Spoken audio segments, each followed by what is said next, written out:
menzilimde, kalla quruq yo'l ustida, yulduzamra bu kechida, odamdan atulmuş ko'zga ko'zlar tikilganda, nega mandim menzilimde, kalla quruq yo'l ustida, yulduzamra bu kechida, odamdan atulmuş ko'zga ko'zlar tikilganda. Bu ko'chalar ko'pinchisi balkim uyquda, yulduzlar shu o'rnida, ammo retret imorat qo'ynida. Shahar ichi o'zgargan yeri bor, o'xshagan yo'llar to'la. Ba'zida deyman bo'ldilar, chunki shu bir zehniy roldilar.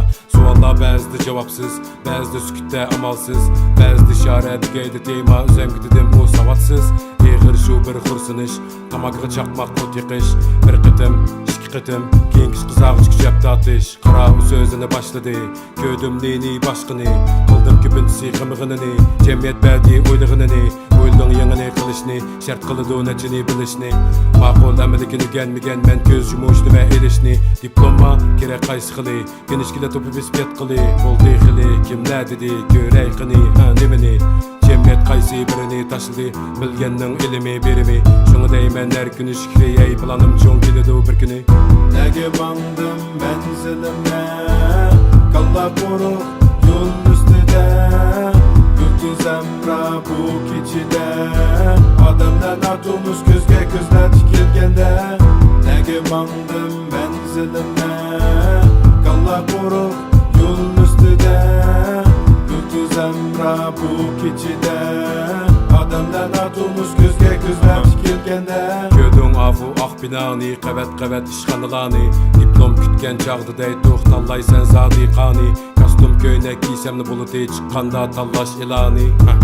O'tamidim yaqtaladi shu boshqalarni, ko'rdim hamda ma ko'chalarni, nazmixoni va chiroqlarni. Arabda biz batuq tanlaytuq ani mani. Sen şu çağdımı kızlar qo'g'laydi bizdek ballani. Enim o biz bir bu cemiyette sözlemesmen yalğanni biz. Bana emdi keldik qatnash yo'llar sizgi boshqa. Ko'rding abu bartaqımның yo'lini mangdu aqsa.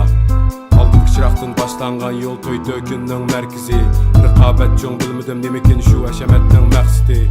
İnşallah şu kun keladi bizgimi. Jon o'zgargandek aqchan o'zgaraydi shu seliqmi. Qamadım cemiyet sepidin, yüzümni tüven qimidim. Bu şehrimning meri başqa tashlab ketimen demedim. Nege mandim menzilimde, kalla quruq yo'l ustida, yulduzamra bu kechida, odamdan atulmuş ko'zga ko'zlar tikilganda,